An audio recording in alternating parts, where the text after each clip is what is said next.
India's investigation board has rubbished the Wall Street Journal along with other sections of international media for running what it's calling selective, unverified, and irresponsible reporting. This after the Wall Street Journal basically elevated what were whispers and insinuations till now and made a direct allegation against Captain Sumeet Sabharwal, the commander of the ill-fated Air India 171, for taking the plane down. It should be said that the preliminary crash investigation report makes no such allegation. But its open-ended and ambiguous language, many believe, have left the space wide open for this sort of speculation. Despite the strong statement from the investigative board, the smear and the slander may not stop. Today, other sections of international media have made similar allegations. How should India respond? How should the aviation community in India respond? And is Boeing getting a free chit, a free pass in all of this? I'm Barkha, you're with the Mojo story. Captain Sumeet Sabharwal, who was in command of Air India 171, has now been directly targeted by large sections of the Western media, starting once again with the Wall Street Journal, to whom a preview of the preliminary crash investigation report was also leaked. It's clear that American officials who had access to the probe process are leaking and leaking partially to newspapers like the Wall Street Journal. India's agencies have finally broken their silence. India's investigation board has reacted sharply, slamming reports like this, calling them unverified, irresponsible, and selective. As I said, the preliminary crash investigation report did not make any explicit charge against Captain Sumeet Sabharwal or indeed his co-pilot Captain Clive Kundar. But the report did either quote or paraphrase, we don't know which, a purported conversation that took place between the two pilots, in which one pilot says to the other, "Why did you cut off?" And the other pilot responds, "I did not." 10 seconds later, there is a valiant attempt made by the pilots to bring the engines back to life. One engine, in fact, shows signs of progress. The other's deceleration cannot be contained. But after that, it was too late for the plane to be saved. Since then, the ambiguity in the report, the silence of the investigation board, and the hit jobs in the international media have led to a direct finger being pointed to the pilots. This has led to two major pilot associations in India, the Airline Pilots Association as well as the Federation of Indian Pilots, demanding a reconstitution of the very investigation board.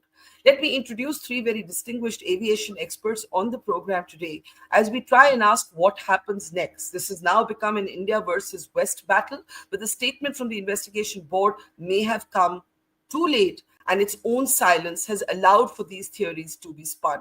Joining me now is Captain Ehsan Khalid, who's a senior aviation consultant. Welcome to the program, sir. Sanjay Lazar is with us. He's an aviation expert who's also served for many years as a senior cabin crew on Air India. Good to see you, Sanjay. And also joining us is one of India's foremost safety experts, Captain Ahmed Singh. He's the founder of Safety Matters Foundation. It's good to have all of you with us. I should say that in this process, a former Inspector General of the US Department of Transportation, Mary Schiavo, has also made some very important points to me that I'll be playing out in this program of why she thinks the pilots are not to blame and it is indeed the plane that is suspect. I'll start with you, Captain Ahmed Singh. We've finally seen the aviation sort of investigation board, which looks at accidents, break its silence. It's been silent since the release of this report, to issue a statement slamming the coverage in the international media. Is that enough? Because after the Wall Street Journal report, today Reuters has made a similar allegation. I've seen podcasts in the Western media, basically, sadly, unfortunately, tragically, calling Captain Sumeet Sabharwal not just suicidal, but also guilty of murder.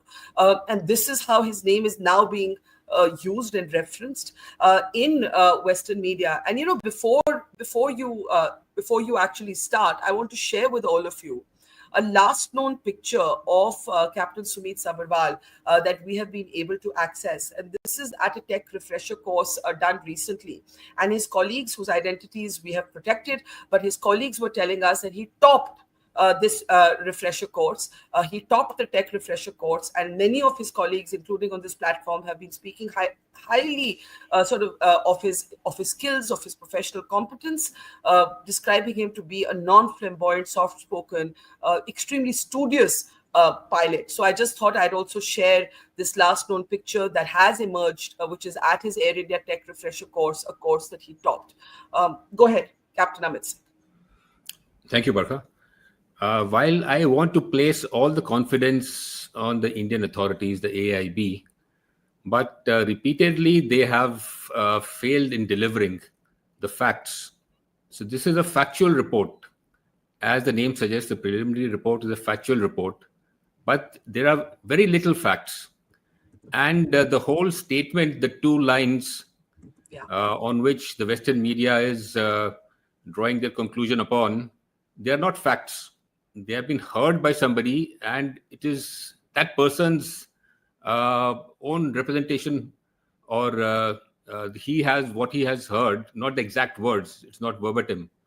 So that is not a fact. So that should be deleted from the report. The narrative has been drawn by the Western media. And if you see, the report was released late at night on the 12th morning, 2 o'clock. 11th evening, 5 o'clock, that would be in Washington. And FAA issued a letter stating that there was nothing wrong with the aircraft or the engines, which means they were already prepared in the evening with a letter to issue. So that timing is kind of mysterious, that how come they have more information about the report, about the data and everything, and they are controlling the narrative. Because this report need not give any, assign any blame or give a clean chit. But certain facts, glaring facts, or even to a lay person, this should be quite intriguing. Because there's a lot at stake in this accident, be it the manufacturer Boeing, or the engine manufacturer GE, or the components. So, before I open this up, you make a couple of important points. One, you're saying that the partial quoting, and by the way, we don't even know if it's quoting or if it's paraphrasing. That part is also not clear right now. But you're saying that the partial quoting of the cockpit conversation should be deleted from this report. Can you explain why that's so important? Because in fact, if you open the Wall Street Journal, where it's blaming Captain Sumeet, there's no meat in the story. As a journalist, I can tell you there's no meat in the story. There's only that one line. The basis of that one partial line is the basis for the Western media blaming Sumeet. And secondly, the revelation that it was the co-pilot who was flying. So he had both his hands at the wheel. So the monitoring pilot, which happened to be Sumeet, would have to be the person, as alleged by the Western media, who turned the fuel switches from run to cutoff. You are saying that this cockpit conversation should be deleted. Can you explain why?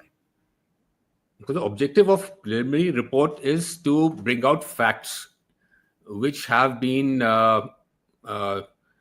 derived from credible sources, first-hand primary evidence, which is the CVR and the flight data recorder. So this is, like you said, it has been paraphrased by the investigator who has heard it. So this is not a factual evidence. So this is maybe a secondary evidence, not a primary evidence. So it need not have any place in the preliminary report, because only facts have to come in. If they at all had to give something, it had to be the CVR transcript, like they gave the ATC transcript in the beginning. That is the ATC from the ATC tapes. They have a timestamp, they have the exact words. Similarly, from the CVR, they should have given the timestamp and the exact words similar to this. So this is the communication part where the CVR should have resided. So that is what needs to be deleted, and there is no clean chit which has been given. Rather, the point I want to make is, if you look at, for a layman, look at the tail of the aircraft. The tail of the aircraft struck the building first. There is no fire. Everybody would agree, 100%. The front portion, in which there was 54 tons of fuel, that caught fire. The front EAFR, the black box, was in the fire, that survived the fire. And there is a picture in the preliminary report with black suit. That is obvious. The rear Yeah. one has got badly damaged, mangled, melted. The metal has melted, which is supposed to survive 1000 degrees for 60 minutes. Yeah. How did it melt? And does not have soot, which means there was no fuel. Fuel Hmm. will cause soot. And the report itself says there was thermal damage and extensive damage to the metal casing. That is only possible if there is a lithium ion battery explosion there or a fire. Those are true marks of a lithium, because when a lithium energy battery catches fire, that releases energy instantaneously up to 1500 degrees. That is much more than a normal fire, and it is capable of melting metal. Recently in US, Tesla, I think, caught fire. The fire tenders took 50,000 gallons of water to douse it, in addition to other means. So you believe that this plane, which has had problems, by the way, with its batteries heating up in the past as well, you believe that the pictures indicate a problem, a lithium battery explosion? Prima facie, anybody, if you can Prima show facie. the picture, Yeah. anybody can differentiate the way that rear black box has got melted, Yeah. and without a fire, without external fire, which means there was something internal and such a high temperature that could melt metal, because it's Okay. a crash proofing. So Let's that, open this up. Yeah, let's open this up and take your theory and also the handling of this entire investigation to Captain Ehsan Khalid. Now, Captain Khalid, your take. On the one hand, you have, Captain Sumeet Sabharwal name basically, dragged into mud. There's really no other word for it. He's been called suicidal. He's been called a killer. I have just watched a Megyn Kelly show, who's a major host in the United States of America, who has used the Wall Street Journal to call him these names, right? On the other hand, you have the open-ended language of the report. You have no press conference by the investigators. You have the pilot association saying reconstitute this board because we don't know if there are enough experts on it. And you have a tale of two headlines here. The day the Wall Street Journal was reporting attacking Sumeet, you had the Indian Express talking about technical snags in this aircraft. And you have other experts. You have the history of the 787. You have the 2019 Osaka incident when the Nippon Airways 787 actually both engines quit on landing. And the pilots have not commanded that. The plane lands. The plane is just lucky that this happens on landing. But in many ways, it is probably a precursor to what we saw happen here. Captain Khalid, your take. Yeah, thank you very much, Barkha, for calling me and letting me speak my opinion on this, which may not be correct because none of our opinion can be correct. We do not have the information, Yeah. right? Number one point, Yeah. either this investigation should have been confidential, strictly in the closed door, or it should be fully in the open. It cannot be both. That is, That's a great it point. is Yeah. it is selectively open to Wall Street Journal, Boeing, and American or the Western media, and absolutely tight-lipped to you, me, and all the media here, and the pilots' body. So, since it is already known now that it is not been able to be kept confidential, then I think everything should come into public. That will serve the purpose of justice and will stop any one of us speculating that the fact is being hidden. Number two point is that we all agree that the mystery is not solved, but let's assume that it is solved and the AIB knows for sure that the pilots were at fault. Do you think they would have been tight-lipped about it? And the Wall Street Journal would have been tight-lipped about it, or Boeing would not have been shouting everywhere that my Yeah. aircraft is okay here. So now that the confidentiality is not there, so one conclusion is for sure that even after 30 days, AIB and all the people who were observing, remember, there is an observer from Boeing, there is an observer from GE, there is an observer from FAA. So they have all gone through all the records. They are observing ICAO. So they haven't conclusively come to a conclusion that what was the problem. And if you can't come to a conclusion, then you can't say that pilot did this intentionally. Either Absolutely. you have come to a conclusion or you haven't come to a conclusion. But this conclusion, since we have no conclusion, pilot must be suicidal, is is absolutely criminal. But People should be charged with it. cannot be the default. That cannot be the default That's conclusion right. because you couldn't So, come to any other conclusion. absolutely, MH370 is not traceable. So we Yeah, have tried everything. That doesn't mean that the pilot was murderous. yeah, Then you can close an investigation saying we don't know what happened. That is yeah. also acceptable. Now coming to the word, like, we have been talking and most people are talking. Even AIB is saying transition, and now that word being taken apart legally and grammatically into various ways. But let's assume that we talk it as uncommanded movement of electrical position of the fuel switch. Yeah. Now, everybody in the Western media would say, no, it is not possible. Get anybody, Captain Steve, Bannon, all those people. No, it cannot move. Come on. Let's talk about something which is acceptable to Boeing. There is uncommanded thrust movement. There is uncommanded stabilizer movement. There are checklists in the Boeing manual itself that says uncommanded thrust reversal unlock. Correct me, Amit. How many places do you think in our QRH there is a mention of uncommanded movement? Uncommanded, that means those switches do make uncommanded movement. So if all those 10, 20, And, 30, and, 40 and switches, sorry, I am not an expert, but the 2019 Nippon Airways landing is an example of an uncommanded shutdown of right. the So, engines. and until then, it wasn't known or declared to the pilot or the world that there can be an uncommanded shutdown. It is only because the Nippon Air and everybody investigated, they said that fine, we didn't do anything. Like today, if the pilots were alive and they would have said that come what may, I didn't do anything, the whole discussion will go on a different line. Because before dying, both the pilots have said this. I didn't do it. Right? That's right. So that statement should be taken as dying man's declaration that he did not do it. And if he did not do it, like in Nippon case, like in 737 Max, right? Let me take your viewers to Boeing 737 200 and 300. Aircraft used to, on its own, roll, dive, and kill everyone. Yeah. Okay, not one, not two, not three, I think four, five. Every time it was a pilot error. 1994 till 2003, 2004. Till such time, a pilot who came out alive and said, I didn't do anything. The aircraft dived on its own and it Yeah. recovered on its own. It is Yeah. only after these 5 deaths, 5 accidents, and one live pilot did Boeing sit on the table and say that, fine, there is a design problem in our rudder and we are Yeah. going to correct it.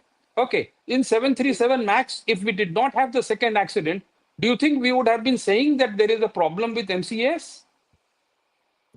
So what I'm saying is here the pilot is dead. There could be 100 reasons for this accident. If all those 100 reasons are not explainable or does not fit the bill, it does not mean that it has been, it just means that we haven't done enough of investigation.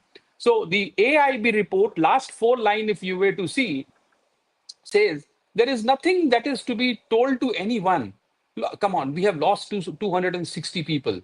And is there nothing to learn from it? Is there nothing to upgrade, nothing to make it safer? Then that means all 260 lives were lost for no reason. No, there is something to learn from it. And only thing is that we haven't pinpointed it. So coming back to whether uncommanded movements, are they recorded in the manual of Boeing? Yes, you yourself pointed of Osaka. Okay, let's talk about even after Osaka thing. Yeah. There was another dual engine failure in air, again uncommanded.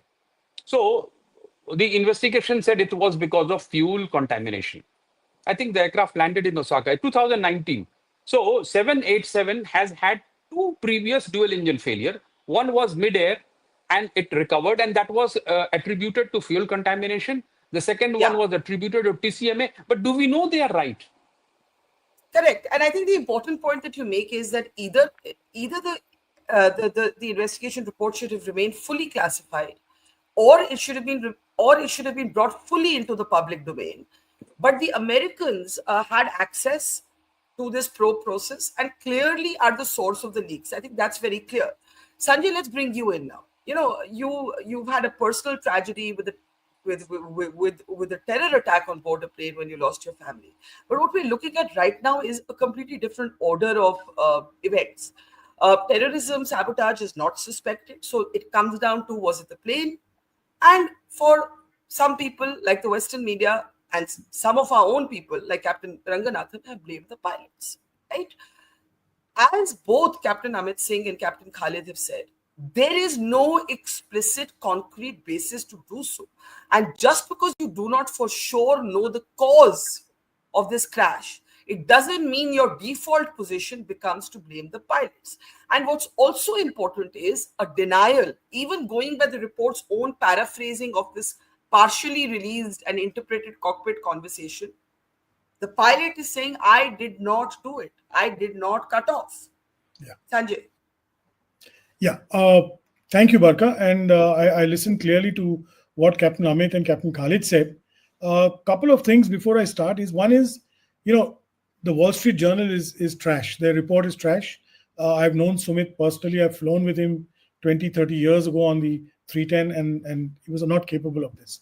The second thing is, we look at all these reasonings rushing to pilot suicide, but you're right. And I saw your interview with Mary Shavo, and I've been researching her writings over the past week, actually. And I found it so amazing that, we've not looked at the other aspects. Captain Khalid spoke about the, ANA, so did you. Are we aware that even after the ANA, uncommanded fuel shutdown happens not only because of the EEC and this, it's also because of FOD, foreign objects, and there is a May 2022 document which says clearly that, that's not the document, but the FAA document which says you must check for FOD because it will result in an uncommanded shutdown. The investigation by the AAIB has been very shoddy, to say the least, for a country that is, third largest aviation market in the world. And I have, from day two, been screaming we need a judicial probe. The forward of the report itself provides for a judicial probe. If you read the forward, and if Shaunak can bring that up on the screen, the forward of the preliminary report, if you read the line, it clearly states, that this investigation is conducted, etc. The rule shall be separate from any judicial or administrative proceedings to apportion blame or liability. So let's understand that this report itself opens the door to a judicial inquiry. And why do we want a judicial inquiry or a sitting high court judge to look into it? Because you can subpoena people, you can take witnesses, you then have criminal liability and civil liability, which you do not have in this. And then you won't find Wall Street journals giving such leaks. That's one part. The second part is the report is bunkum because, they take one line selectively out of a whole chain of events. And if you look at the second, I did my own research and work. If you look at the second image I sent, this is what the QRH and the Boeing manual tells you. You would have had Christmas in the air. Barkha, from the time the aircraft took off, please look at the amount of oral and visual warnings both pilots would have got in the cockpit. RAT deployed, oral and visual warnings, engine left, right, engine fail, master warning, electric bus. I mean, look at the amount. This would have been 10, 15 loud noises with oral warnings, shutdowns. And Captain Amit can correct me. Look at the series. The AIB report is silent, as though, this was a silent movie. These are significant factors. And if all this had happened, they were duty bound to talk to us about it. The third thing is, because you found something convenient, that one line statement between two pilots, actually a denial, if directly, not an admission that I did it. Because you found that, you've dumped all the other excuses or all the other reasons. Like Captain Amit talks about the battery in the tail, the CVR and the DFDR getting burnt there without any suit. You have the 2015 and the 2025 UK CAA directive, very interestingly, which you tweeted, and I saw a horde of people attacking it because it was a reissue. My point is, in legalese, Barkha, I'm a lawyer. The UK directive, UK. Can we have that up on the screen? Because it didn't lapse. As you pointed out, everybody was crying, oh, it's an old thing, but understand, in law, if the regulatory authority has not withdrawn it, it is still valid. Yeah. So even in 2025 May, it was valid, It's and it's on valid it's on today. the screen, and I just want to explain what we're talking about. In 2000, UK on 15th May 2025 reissued an advisory, not an advisory, but a directive from 2015. The UK regulator responded to your tweet, tagging me also, saying Yes. this is old. And you wrote back saying, even if it's old, has it lapsed or is it still valid? And I went Exactly. through the order and it says it is still valid. Yeah. I wrote to them again. And and in law, and if you look at the preamble of the CAA, unless Yeah. a document is withdrawn, and on the right hand side it will say withdrawn or deleted, Yeah. then it's still valid. The same with the FA. Now we come to the 2022 this thing, which is very, very clear, and it says that because of the air, the fire warnings, we could have a fuel shutdown. So there's so much of other stuff. This gives you, in American legal terms, reasonable doubt. If there is even 1% of reasonable, pilot error and pilot suicide by pilot should be the last thing on your agenda. You first knock down all the other doors. You see if it was engine failure. You see and I've looked at Captain Amit's thesis. He's written about it very accurately. I am inclined to believe that the engines did perhaps fail even before, and what the pilots did was trying to restart the engines. I hope that the investigation goes that deep, but I'm strongly of the view we need a judicial probe to stop these leaks, to ensure transparency. And think about the families, 270 families of pilots, of cabin crew, of passengers, of the kids in that college, who are listening to all this rubbish. And what is Yeah. the government doing? What is the minister? I mean, it's all okay. Minister comes out on a Saturday and says he's not talking about John Ostrover's Tuesday leak. He's not talking about the Thursday leak by WSJ. But he's apologizing and saying, I support pilots and cabin crew. It doesn't cut much ice. I'm sorry. They have failed. To my knowledge, they have failed. The government has failed, and I appeal, use your show to appeal to the Prime Minister. Appoint a sitting High Court judge and let him look into this. Let all these other people go and give witness. Let the ALPA, let the FIP, let Captain Ahmed, let all of us give witness and say that these are what should happen. You didn't even have a 787 trained pilot on your committee. Damn, you didn't even have an engineer who was trained on the 7. How are you dealing with this?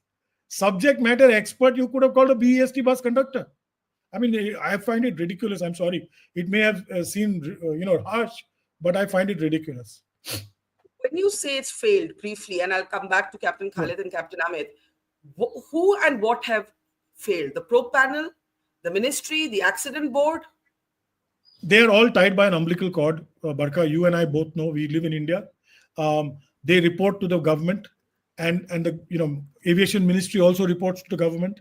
So I see the failure of the ministry, the government, and the AAIB. I mean, they've treated this like some little school inquiry. They've really not understood the significance of this. There are 1,175 Dreamliners flying in the sky, and this is the first accident of its kind. Who is the beneficiary of all this, Barkha? Has anybody thought? I wrote yesterday in one of the op-eds for one of the news channels, and I put it on tweet. Do you know, from the day of the crash to yesterday, Boeing shares have gone from flatline $203 per share to $230. That's a 52-week high. They earned $27 per share during that time because AAIB gave them a clean chit. I see a lot more here. I see a lot more. I may be, one of those conspiracy theorist things if you think of it, but I'm not.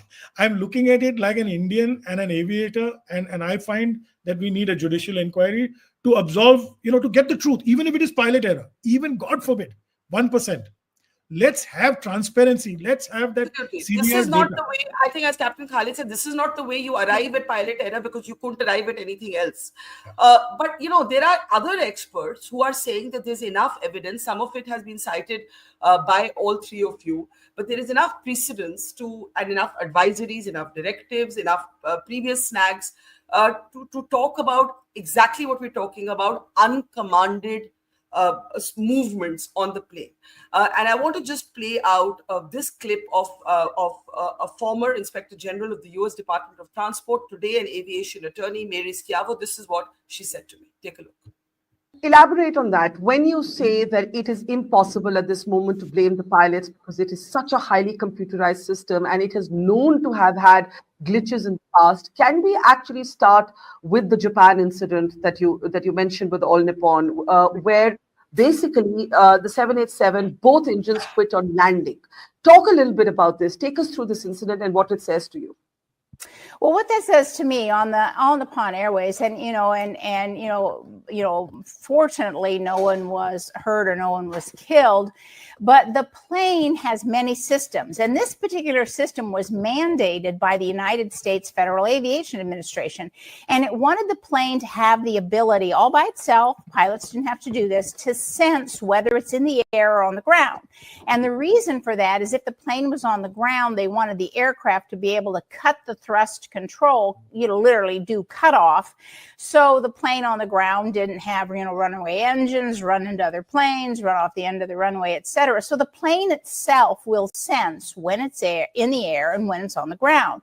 And what happened in the ANA flight back in 2019 is the plane thought it was already on the ground and it was still in the air. And, for a pilot, you look out the window if unless you're in severe instrument flying conditions in the weather, but when you're in the air and when you're on the ground. But the aircraft was supposed to assist in that. And they have this system where it will cut the engines if the plane itself thinks it's on the ground. Very important thing to examine. It's happened before. And until that is also examined along with a myriad other things, that's an issue for me. Sure. I mean, my first impression, again, it's based on my prior work. I mean, so many cases I've worked on where the knee-jerk reaction was to blame the pilots. And years later, it was proven the pilots didn't do this. It was the aircraft. And there were problems with the aircraft. So my initial impression of the preliminary report, and of course, they had to get this out. The international guidelines are you put a preliminary report out at 30 days. And there's warnings on it that says this is just a preliminary report. This doesn't prove anything. So my initial reaction is still the plane suspect until shown otherwise, because with a plane this advanced, the plane that's highly computerized, until we do all these examinations and look at all the evidence, it is not only unfair, but it's simplistic and harmful to blame the pilots, because that cuts off reasonable investigation into other areas unless you say, no, we're not going to just blame the pilots, because many times I have seen this and many times we've been able to disprove that. If you say the plane is suspect unless shown otherwise, would you at this point, and this has happened before, the 737s were grounded, Boeing had to go back to the drawing board. They had to fix the issue. I think if I'm not wrong, you have said elsewhere that even after the All Nippon case, Boeing was alerted and they did have to acknowledge design issues. At this point, would you be looking at saying the plane remains the key suspect, the plane is suspect, and therefore, would you be saying grounded till further notice? There are 1,200 of them worldwide. Well, I probably would, but then I'm very cautious. I probably would put out a what's called a service bulletin or a warning to have everyone inspect the system and inspect it now. Now, you can do that. It depends how it's ordered. Sometimes it's an emergency order and you must do it immediately before any more flights. And sometimes they give them 30 days, 10 days, 6 months to do it. But I think those systems have to be checked worldwide. Sure. So, Captain Amit Singh, she's talking about a worldwide sort of service bulletin on checking the planes. Here, you had the preliminary report actually saying there are no further recommendations at all for Boeing or GE. It is only after the outrage, the furor in the media here, the advisories coming back in focus, that Air India quietly began checking the fuel switches. Etihad was doing it, Singapore Airlines was doing it, and finally the DGCA mandated it, right? But the report did not ask for these checks, which is very odd. And when you couple that with what Mary, what Captain Khalid, what you yourself have said, let's talk about this, the uncommanded movement on a plane. Can the plane basically take a decision without the intervention of the pilot, which seems to be what happened in Osaka landing? Which other examples have been cited? Go ahead. Yeah. So Captain Khalid talked about incidents on the Boeing 737 and the same words that I didn't do it. So it has happened on other manufacturers. So I won't take the name, but big manufacturers. For example, there was one incident. The aircraft was climbing on autopilot to 10,000 feet, supposed to level out at 10,000 and fly level. They reached 10,000, altitude was being captured. Suddenly, the aircraft went to a nosedive. So what happened? In the inquiry investigation, the investigator said, the pilots must have done it. The pilot said, we didn't do it. We didn't do anything. We didn't touch the control. But nobody was convinced until later on they found a bug in the software which caused it. There are a number of other incidents which have been caused by such bugs. So it is, unless you rule out the technical aspects, you cannot for sure say that this is a pilot error. Now, about the recommendations, the engines, like I said, the parts have to go for investigation to the OEMs. They will give a report of was there a failure or not. Before that, how can you give a clean chit? No recommendations at this stage. But why does DGCA have to give out a mandate that all the aircrafts have to be checked? AAIB can give out recommendations at any point of time during the investigation, even before the 30 days. If they find something which is alarming, or later on, they can give recommendations. So if they find something, why do they have to wait for DGCA? Why does Air India have to wait for DGCA to give these instructions? So safety is everybody's concern, not that somebody has to tell me that you have to follow this. So that is the case. What for you, I want to just talk about what we think is missing in the report. I think we've all agreed that the report is partial. But it's also been flagged that there are timestamps missing for certain key moments, right? There is no timestamp or altitude stamp for this paraphrase partial conversation of the cockpit. There is no timestamp for the physical movement of the fuel switches as is being alleged in this report, or not even alleged but hinted at.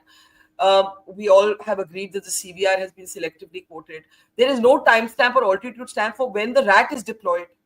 We don't actually know what happens 3 seconds into the plane. The fuel switches, according to the report, go from run to cut off. 10 seconds later, they come back. We don't actually know what happens in these 10 seconds in the interim, what is happening in the cockpit, what is being said. There's a lot of missing information. What for you is the biggest omission, Captain Amit and Captain Khalid? I'll start with you, Amit. So the biggest information which is missing is the RAD deployment, but that is one hook from where you can move backwards or forwards, right? So in that particular, they have given us the time when the hydraulics started developing pressure. We don't care. We want to know when the RAD deployed, because 2 seconds before that, the second engine would have failed. As per the technical manuals, it takes 2 seconds for the RAD deployment. And the working back theory is very clear here. They said at 0842, the aircraft achieved the maximum speed of 180 knots. So what does that mean? After that, the fuel switches were cut off 1 second later, interval. So if I achieve 180 now and I cut the fuel switch, the speed will not get stuck at 180. I have so much momentum. It's a 213-ton aircraft with about 90,000 tons of thrust accelerating in air. If I cut off the fuel switches, the aircraft speed will not freeze, which means at 160, the engines must have failed. That with the momentum, I've carried on to 180. And then afterwards, the fuel switches were cut off. So my theory is that engines failed around liftoff. So you're basically saying the engines failed and that's what happened first. And possibly the pilots then reached to reset the fuel switches, because that's what the manual, their SOP. That's their training. That's what the manual asks them to do. But for a layman, if you're driving and you leave your at the speed, and if you leave your foot off the pedal, the speed will not freeze at the same 100 miles per hour or 100. With the momentum, it will go maybe 5 kilometers or 10 kilometers, 105, 110, then come back. But when they have said 180 was the maximum, which means the engines have failed before and it reached the maximum 180. Then the fuel switches were operated. Captain Khalid, do you share that assessment? Okay, absolutely bang on, Amit. But one more thing that I would want you to focus on Aircraft was heavy. It was a hot weather, and it was taking off on a runway which was 11,000 feet plus. Mhm. To achieve a speed of 180 Yeah. just after 3 seconds after getting airborne. Okay. According to me, it is 5 knots per second. Aircraft would be a rocket. So this itself does not meet the reality. For though I haven't flown 787, but I have flown aircraft which are much more powerful weight to thrust ratio. But this aircraft would not be accelerating like a rocket. And if it was accelerating like a rocket, 5 knots per second, it would go to 200 knots, not So 180 knots. for you, the numbers don't add up. Is that what you're saying, Yeah, Captain Khalid? The yeah. numbers don't So add up? it is. It does not add up. And if it was 180 knots, then it would have definitely gone to I think 200 Amit wants to. because I the think rate Amit of wants to. acceleration. I think Amit wants to briefly react, and then I'll let you complete your point. Amit? Okay, Yeah. So Yeah. their rotation speed was 155, I think. correct. So And 155 to 180. so at 35 and Correct. 39, the aircraft got airborne, Yes. right? So 4 seconds was the rotation 39 time. to. Yeah. For the So rotation time. So it was not 15 degrees at attitude. the initiation. So gradual rotation speed normally goes up with two So engines. to me, it appears to be something which is that is why the most important thing to know here is what all enunciators were active after V1. Was there and a signal that was not supposed to be there at V1, after V1, at rotation, at liftoff? What was the engine parameters? Because it's not like engine off, engine on. Engines Yeah. could be actually doing up and down, and this varying. The thrust does not go suddenly to zero. It goes to 90%, goes to 104%, and then now it goes down. So was that thing happening? We don't know. So the AIB should have exactly or would tell us that, at release of brake, this was the power. At rotation, this was the power, is speed, this. At liftoff, there was no CAS message on. There was no warning on. The aircraft was taking off in a blue sky with everything right, and suddenly the engine failed. Yeah. Okay. Then there would be a very different kind of a discussion that we would be having. But we do not know that part. So according So to me, the problem is the lack of information as disclosed. information that is there, they have decided that we should not be doing it. We are not professionals to be doing it. Is perfectly fine. But then somebody else has the information, and that is the problem. Exactly. And that's where I want to bring in Sanjay for a last comment. You see, even if a judicial probe is initiated, let's say, as you say, must be done, the point is that this probe process gave access to the American investigators, and they are going to continue to leak bit by bit by bit. And as I see it, the only counter to this can be for the probe panel to come out. They issued a statement yesterday. Come out, do a press conference, say there is no basis for pilot involvement at this stage. We have no evidence to make this basis. We disagree with what the Americans are saying to American media. Something more has to be said. The silence, this opacity is not going to address these smears. I agree with you, Barkha. There are two parts to what you said. One is the AAIB should have been more proactive and more media friendly or public friendly. Given that this is one of the first social media tragedies that we've seen in aviation. We had hundreds and thousands of reels being made by passers-by, by people, by innocent citizens in all parts of the country and the world. The grief was so widespread. There was we saw the Prime Minister, images of Prime Minister and the Home Minister crestfallen at the site. Obviously, this has hurt much deeper than an incident or an accident that you do not see. So the sensitivities of the AAIB should have been heightened. They should have been speaking more, given that they have not. What the judicial, and even now, it's not too late for them to come out, give a press conference, release the CVR, at least give us a transcript. Let us know what happened. Captain Amit and Captain Khalid's points can be covered in that CVR because we'll know what actually happened. At least partial data will come out. That's one.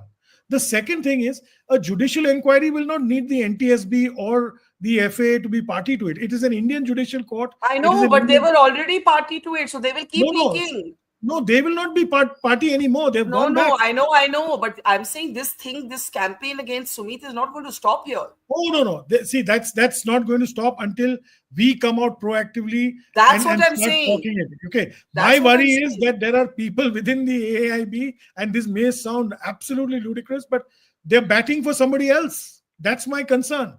Why do you give a clean sheet to Boeing and GE when it's like you go out to open the innings and you declare the game? You don't do that. So I want that transparency first. I would like to see our own agency bat for our own people. I think Captain Khalid wants to say something to you on this. Captain Khalid? I can't hear Captain Khalid. So has also said. Okay, yeah, I would like to say that the last snag or the last reported fault in the aircraft was of stack position transducer. Okay, now stabilizer is where Captain Amit was saying the batteries are stored. So was that already giving a problem? We don't know. There are two things that AIB needs to look into it. Okay, either the stabilizer, which was at the back and its transducers were not working, was it a mechanical failure? Was it an electrical failure? So there was the last snag was an electrical failure. A part of the electrical failure. And another thing, if you show it to your viewers, the two switches, fuel switches, which are next to each other. Yeah, let's show the fuel switches. Yeah. On the left of it are stabilizer trim switches. Okay. So the left, actually, when you focus so much on just two, you miss out the one that is seated on its left, which is in the red. I see. There are two red switches. Okay, so was there a problem with those switches, or in that vicinity there was an electrical problem going on? We don't know. But the last snag was about a stabilizer position transducer. If you just span this particular thing out, you will see two red switches.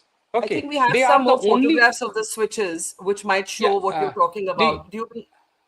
I have it, and maybe I'll show it to you on the thing.